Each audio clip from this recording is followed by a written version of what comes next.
दोस्तों नमस्कार। स्वागत है आप सबका एम न्यूज चैनल में। मैं हूँ आपकी दोस्त मुना पटेल और आपको मिलवाने जा रही हूँ जाने माने पत्रकार हिमांशु झा जी से। हमारे सीतामढ़ी के लिए एक गर्व की बात यह है कि CSIR क्वालिफाई किए हैं, जिसमें JRF यानी कि जूनियर रिसर्च फेलो इन्होंने क्वालिफाई किया है। सीतामढ़ी पहले से काफी सुर्खियों में है, लेकिन इनके वजह से एक कदम और आगे बढ़ा है। स्वागत है आपको हमारे चैनल में। नमस्कार। सबसे पहले आपके दर्शकों को मेरा प्रणाम। आपका छोटा भाई होने के नाते मैं सभी लोगों का अभिनंदन करता हूँ। साथ में हमारे तरफ से आपको कांग्रेचुलेशन। आपने जो JRF किया है, यहाँ तक पहुँचने के लिए कितना कठिन परिश्रम करना पड़ा? देखिए, ऐसा है कि परीक्षा कोई भी हो, मेहनत तो छात्रों को करना ही पड़ता है और JRF अपने आप में बहुत ही मुश्किल टास्क है मेरे हिसाब से, क्योंकि देश का सबसे बड़ा परीक्षा होता है नेट। और जैसा आप जानते हैं IAS IPS के लिए जो UPSC कंडक्ट करवाती है एग्जाम, उससे कतई भी नेट का एग्जाम कम नहीं है। बहुत ही मुश्किल और बहुत ही चुनौती भरा परीक्षा होता है, लेकिन बहुत मुश्किल होने के बावजूद ही बहुत आसान भी है। इसलिए आसान है कि बहुत ज़्यादा इसमें परेशानी नहीं है। एक बार एग्जाम देना है आपको, क्वालिफाई कर गए, अच्छे मार्क्स आ गए आपके, तो उसके बाद फिर आपके चांदी ही चांदी है। PG करने के बाद हजारों नहीं लाखों की संख्या में स्टूडेंट इधर उधर भटक रहे हैं और नेट का एग्जाम दे देकर थक गए हैं और क्वालिफाई कर नहीं पाते हैं। लेकिन आप ऐसा क्या जादू किए कि आप इतना जल्दी और इतने कम उम्र में आपने यहाँ तक सफलता प्राप्त कर ली? मैं कहूँगा ये जादू नहीं है, कहीं ना कहीं सभी लोगों का दुआ, आशीर्वाद और कहीं ना कहीं आपका प्यार है, साथ ही थोड़ा बहुत मेरा मेहनत है। बहुत ज़्यादा पढ़ने की ज़रूरत मुझे नहीं लगता है कोई भी परीक्षा निकालने के लिए पड़ती है। जितना आप पढ़ते हैं फोकस्ड वे में पढ़ें। अब 3-4 घंटा, 5 घंटा, 6 घंटा जितना आपसे संभव हो पाता है उसको आप अच्छे से पढ़ाई करें, कंसेप्चुअल पढ़ाई करें। रटंती विद्या में हम लोग कहीं ना कहीं उलझ के रह जाते हैं। कॉन्सेप्ट से आप पढ़ाई करें तो बहुत ही आसान है। नेट परीक्षा बहुत मुश्किल नहीं है, उनके लिए मुश्किल है जो सिर्फ नाम से डरते हैं। बाकी कई अटेम्प्ट मैंने दिए हैं, 7 साल मेरे पोस्ट ग्रेजुएट का हो गया है, तो आप समझ सकते हैं कई अटेम्प्ट मैंने दिए हैं। 6 महीना पे इसका परीक्षा होता है। हिमांशु जी, आप एक ईमानदार और अच्छे पत्रकार भी जाने जाते हैं और साथ में आपके काफी सारा कामों को हमने देखा है, जैसे कि आप कॉलेज में भी रहते हैं, आपका कुछ बिजनेस भी चलता है और साथ में आप पत्रकारिता भी करते हैं। इसके बावजूद भी आप समय निकाल करके अगर पढ़ाई करते हैं तो बहुत बड़ी बात है। देखिए, एक्चुअली क्या है, हम सभी के अंदर एक मतलब कंफ्यूजन और एक काबिलियत दोनों है। हम जो भी लोग यहाँ जिलावासी, खास करके बिहारी होने के नाते मैं कहूँगा कि हर बिहारी के पास एक कला होता है। वो कला शायद या तो हम लोग अभी तक पहचान नहीं पाए हैं या तो हम उसे इम्प्लीमेंट नहीं कर पाए हैं। जरूरी नहीं कि हर कार्यों में हमारा स्वयं रहना अनिवार्य है। हमारे लिए हमारे रिप्रेजेंटेटिव भी काम करता है। मान लीजिए जैसे आपने बिजनेस का बात किया, मैंने वहाँ पे मैनेजर रखा हुआ है, स्टाफ रखे हुए हैं, तो मेरी मौजूदगी उतनी महत्वपूर्ण नहीं है वहाँ के लिए। मेरी दिमाग और मेरा वहाँ का समझ काफी होता है। तो एक तो ये चीज है। दूसरी ये है कि पढ़ाई के लिए कोई उम्र नहीं होता है, कोई समय नहीं होता है और कोई इसके लिए गुरु नहीं होते हैं। आप जिन्हें चाहे, जिनसे चाहे, जब चाहे सीख सकते हैं। हालांकि मेरे कई गुरु भी रहे हैं जिन्होंने मुझे शिक्षा दिया है और छात्र राजनीति में चूंकि मैं बहुत सालों तक एक्टिव रहा हूँ, इसलिए थोड़ा सा कॉलेज आना जाना रहता है मेरा।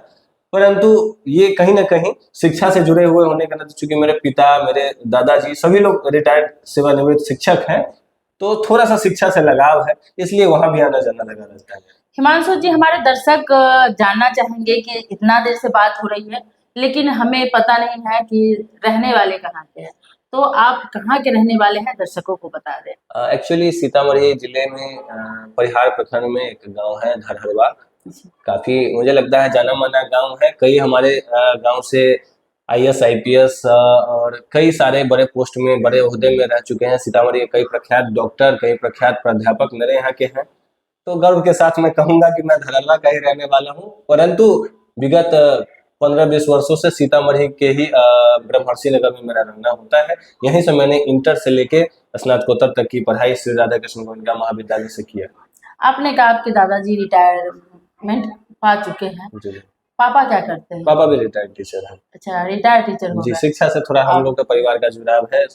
करीब-करीब कई लोग मेरे परिवार में शिक्षक हैं और मेरे भैया भी सहकारिता विभाग में हैं, भाभी भी शिक्षक हैं अभी हाई स्कूल में, तो थोड़ा-सा शिक्षा से हम लोग का जुड़ाव रहा है।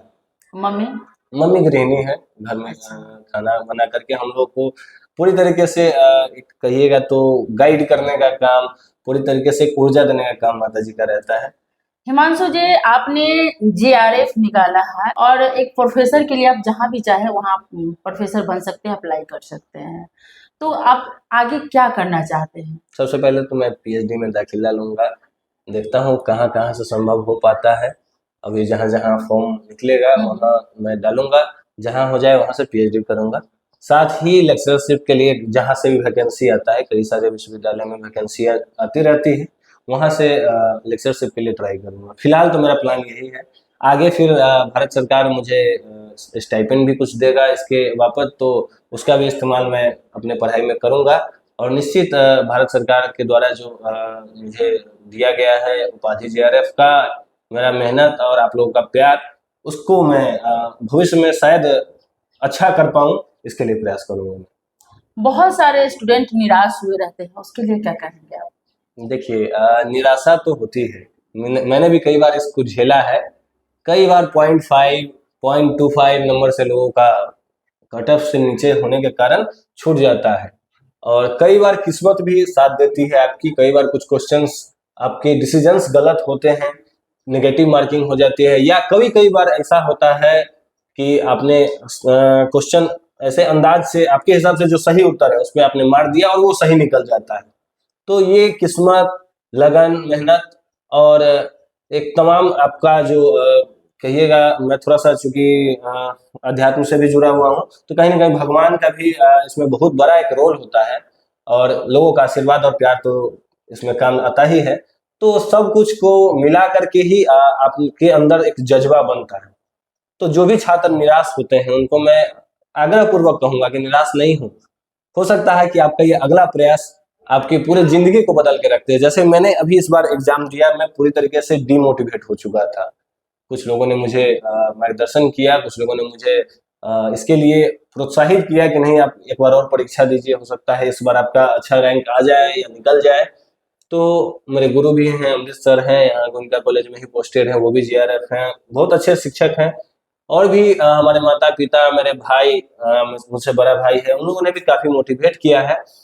तो मोटिवेशन कभी कम नहीं होना चाहिए आपका, आप जिस भी चीज़ का तैयारी कर रहे हैं। हिमांशु जी, एक और सवाल है, इसके बाद क्या आप पत्रकारिता करेंगे या छोड़ देंगे?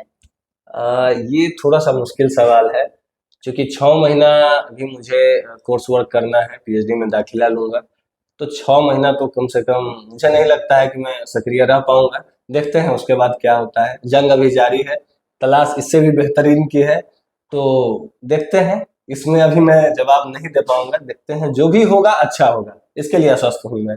आप लोगों को, सभी लोगों को आश्वस्त करता हूँ, मेरे तरफ से समाज के लिए हमेशा प्रयास जारी रहेगा, जहाँ से भी साथ में आप समाज सेवी भी हैं। जी, जी, बिल्कुल। मुझे लगता है कि हर इंसान के अंदर समाज सेवा का भावना होता है, कोई प्रकट कर पाता है, कोई आर्थिक रूप से करता है, कोई शारीरिक रूप से करता है, कोई मानसिक रूप से ही करता है। तो ये थोड़ा-सा मुश्किल सवाल है कि समाज सेवी हम हैं या नहीं हैं, सभी लोग समाज सेवी हैं। उसमें आप थोड़ा, कोई कम होता है, कोई ज़्यादा होता है, मेरा थोड़ा-सा लगाव समाज के लोगों के साथ ज़्यादा है, इसलिए आप जानते हैं समाज सेवी के रूप में, बाकी सभी लोग समाज में तो हैं ही।